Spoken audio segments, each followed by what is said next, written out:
जय श्री महाकाल आदेश। तो जो कुल देवी देवता होते हैं, जो कुल के होते हैं, जो गोत्र से संबंधित हैं, क्योंकि जो गोत्र से संबंधित है वो हैं मूल कुल देव या देवी, और जो अनुबंध करके बनाए गए हैं वो कुल देवी देवता हो जाते हैं, वो मूल नहीं होते हैं। तो जैसे जो व्यक्ति अपने गोत्र के कुल देवी देवताओं को भूल गया है, उसे पता ही नहीं है कि कौन है कुलदेव, कौन हमारे गोत्र से संबंधित कुलदेव हैं और कौन मूल कुलदेव हैं। वही गोत्र से संबंधित जो कुल देवी देवता होते हैं वही मूल कुल देवी देवता है, लेकिन जो अनुबंध करके बनाए जाते हैं वो कुल देवी देवता हो जाते हैं। तो जैसे किसी को नहीं है पता, उनके जो दादा दादी और जो उनकी और पीढ़ियों से जो चले आ रहे हैं उन्होंने उन चीज़ों को आगे नहीं बताया, या बच्चे कहीं और शिफ्ट हो गए, तो वो धीरे धीरे विस्मृत हो जाते हैं। जब वो विस्मृत हो जाते हैं तब क्या होता है, तब ये होता है कि कुछ दिक्कतें आनी शुरू हो जाती हैं, क्योंकि वो उसे एहसास कराते हैं, उसको थोड़ी बहुत समस्याएं देकर उसे याद दिलाने की कोशिश करते हैं कि तुम भूले हुए हो, तुम हमें पूज नहीं रहे हो। तो जब ये दिक्कत आती है तब क्या किया जाए? जब पता ही नहीं है कि कौन है कुल देवी देवता, तो कैसे वो साधक, तो कैसे वो गृहस्थ व्यक्ति अपनी समस्याओं को दूर करे और अपने उन कुल देवी देवताओं से जुड़ पाए और कैसे उनकी सेवा आराधना कर पाए? तो उसके लिए एक विकल्प है, आप एक नारियल ले लें और घर में उस नारियल को प्रार्थना करें कि हे जो हमारे कुल से संबंधित, जो गोत्र से संबंधित जो मूल कुल देवी देवता है वो इस नारियल में स्थापित हों और अपनी कृपा और अपनी ऊर्जा से हमारे इस घर में आ रही समस्याओं को दूर करें। तो उस नारियल को अपने गोत्र के कुल देवी देवता के रूप में पूजा करिए। भले आपको नहीं है पता, अगर आपको नहीं है पता कौन है कुल देवी देवता तो कोई दिक्कत नहीं है, उस नारियल को अपने हाथ में जल लीजिए। हमारे कुल के जो गोत्र से संबंधित, जो बहुत पहले से पीढ़ियों से जो कुल देवी देवता रहे हैं, जिनको हमारे पुरखे और पितृ पूजते रहे हैं, उन्हें मैं आवाहन करता हूं कि इस नारियल पर अपनी ऊर्जा स्थापित करें। मैं इस नारियल के माध्यम से आपको पूजूंगा और पूजता रहूंगा, कृपया कृपा करें। और ऐसे करके उस पर नारियल पे जल छोड़ दो, उस पर तिलक करो रोली हल्दी चावल से, और ये मानो कि ये कुल देवी देवता है। बस उनको अपने पूजा गृह में स्थापित करिए और विशेष त्योहारों पर उनका विशेष रूप से ध्यान रखें और पूजा करें। पूजा कैसे करनी होती है? जो कुल के मूल देवी देवता होते हैं उनके लिए दूध की मिठाई, पकवान और प्रसाद, इस तरीके से उनको एक थाली में लगाकर अर्पित करना है और पर्दा डाल देना है, और शाम को ये पूजा करनी है। शाम को गौधूली वेला पर ये पूजा करनी है, यानी ना रात्रि हो रही हो ना दिन हो, ये संध्या का वक्त होता है। इस समय पूरे पकवान वगैरह बनाकर और घी का दीपक लगाकर बड़े विधि विधान से त्योहारों पर, जैसे होली हुई, दीपावली हुई, दशहरा हुआ और नवरात्रि, चारों नवरात्रियों की नवमी में, लेकिन अगर गुप्त नवरात्रि में नहीं आप कर पाते हैं तो कोई बात नहीं है, लेकिन चैत्र मास की और कुंवर मास की नवरात्रियों में नवमी को जरूर पूजा करिए, और फिर दशहरे को पूजा करनी है, फिर दीपावली को पूजा करनी है, फिर होली पर पूजा करनी है, फिर चैत्र मास की नवरात्रियों में नवमी को पूजा करनी है। इस तरीके से अगर आप करेंगे तो आपके जो कुल देवी देवता हैं, जो गोत्र से संबंधित कुल देवी देवता है, वो आपके ऊपर प्रसन्न हो जाएंगे। कहीं आवश्यकता नहीं है आपको पूछने की, जानकारी निकालने की। तो इस तरीके से आप अपने गोत्र के मूल कुल देवी देवताओं को पूजित कर सकते हैं और उनकी कृपा प्राप्त कर सकते हैं। जो दिक्कतें आ रही हैं, जिनको आप नहीं जानते हैं कौन थे कैसे थे, तो वो इस तरीके से सभी पूजित हो जाएंगे। एक बात।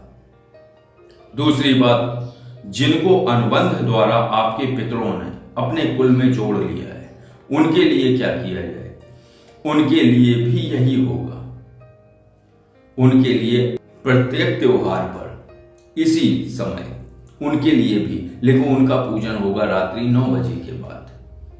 उनको रात्रि 9 बजे के बाद पूजा करिए या फिर सुबह 9 बजे के बाद पूजा करिए, लेकिन 12 ना बजने पाए, सुबह पूजा हो जाए या फिर रात्रि 9 बजे के बाद पूजा हो। इस समय उनका विशेष समय होता है। जिनको अनुबंध, तो ये जो अनुबंध द्वारा जो कुल देवी देवता बनाए जाते हैं, ये किसी विशेष परिस्थितियों में व्यक्ति उनकी शरण में चला जाता है। जब कोई दिक्कत आ रही है, जैसे मान लो किसी को बच्चे नहीं हो रहे हैं, उसने सुना है फला मड़िया के जो देवी देवता हैं वहां जाने से बच्चे हो जाते हैं उनकी कृपा से, तो वो वहां वो संतान, उनकी जो प्रार्थना की गई है, वहां मड़िया देव के पास जाके जो प्रार्थना की गई है, जो आराधना की गई है, जो प्रसाद लगाया गया है, जो मनोकामना रखी गई है, उसके 9 या 10 माह बाद उनको पुत्र रत्न प्राप्त होता है या पुत्री प्राप्त होती है। तो उनका क्या है कि फिर वो जो है जहां से वो संतान जैसे पुत्र पैदा हुआ तो वो आगे उनको पूजेगा। उनको अगर नहीं पूछा तो थोड़ी सी दिक्कतें आ सकती हैं। तो ये अनुबंध हो गया। अनुबंध क्या हो गया, आपके संतान नहीं थे, आपने मड़िया देव को बुलाया, वहां आराधना की, आपको संतान हुई, संतान होने के बाद आपके कुल में वो स्थापित हो गए।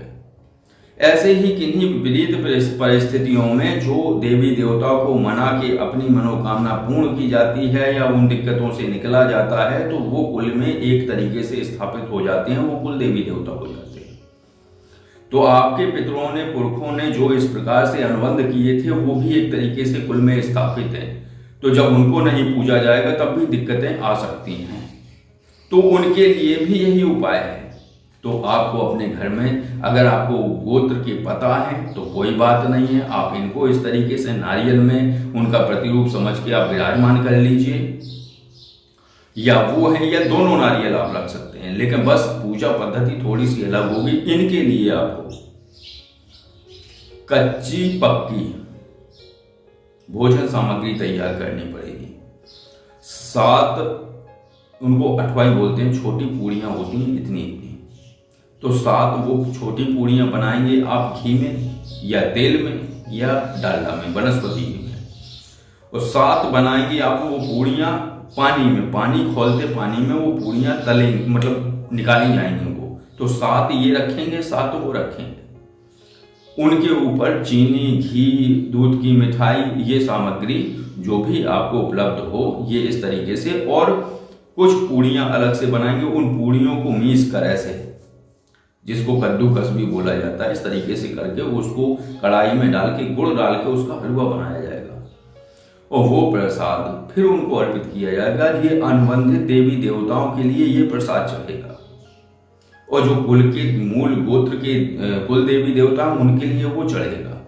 तो इस तरीके से आप अगर पूजा करते हैं, अगर कोई त्योहार छूट जाता है तो कोई बात नहीं है, लेकिन आप 2 त्योहार बिल्कुल नहीं छोड़ सकते हैं, दीपावली, होली और दशहरा। 3 त्योहारों में तो निश्चित रूप से आपको उनका पूजन करना है।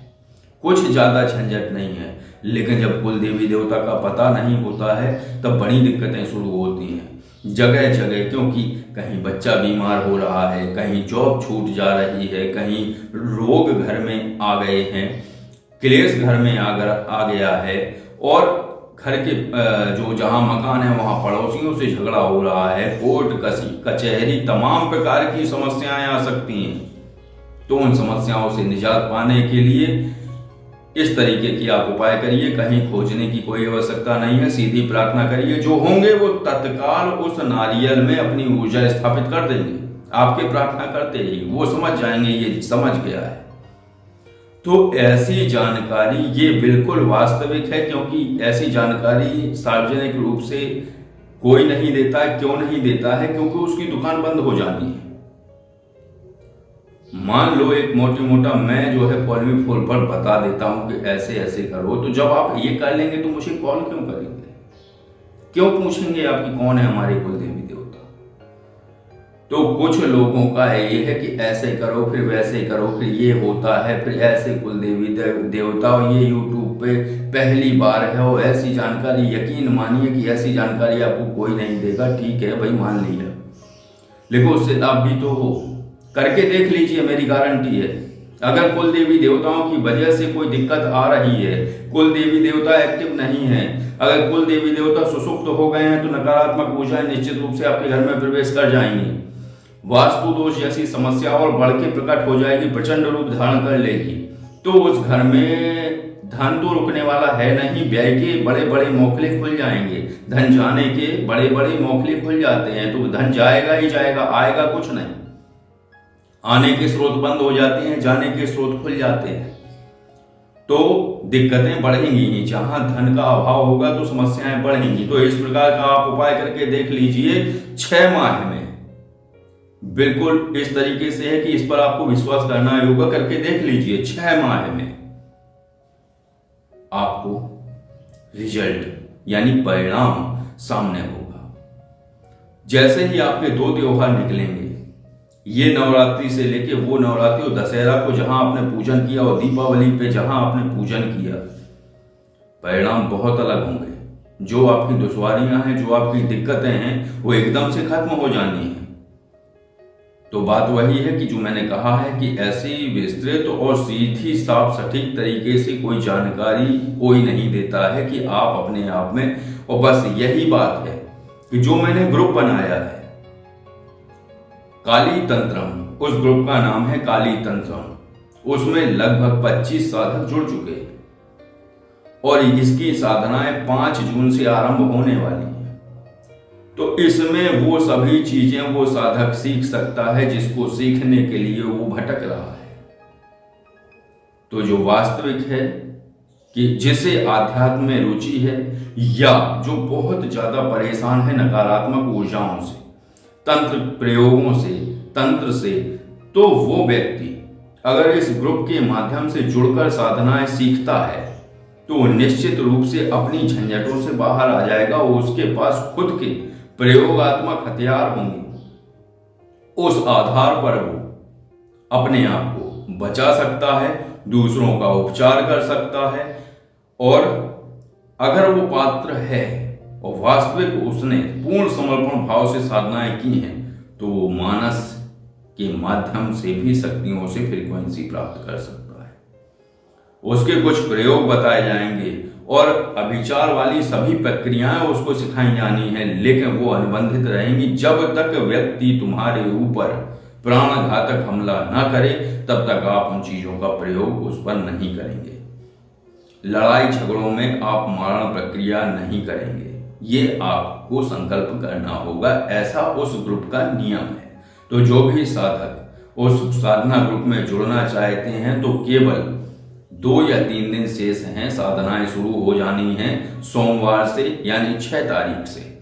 रविवार को सभी पूरी उसको डिटेल दे दी जाएगी कि कौन सी सामग्री लगेगी, क्या लगेगा, कैसे करना है, कैसे नहीं करना है। तो वो सब कुछ जानकारी उसको देने के बाद सोमवार से वो साधनाएं आरंभ कर देगा। तो मुझे ऐसा लगता है कि तमाम जगह भटकने के बाद व्यक्ति अगर चाहे तो उसमें जुड़कर लाभ ले सकता है, भटकाव अपना खत्म कर सकता है। क्योंकि इसका भटकाव ऐसा है कि कोई स्थिर नहीं है, कहो पूरा जीवन ही निकल जाए भटकाव में, कुछ प्राप्त ना हो, क्योंकि कहीं भटक रहे, मैंने देखा है।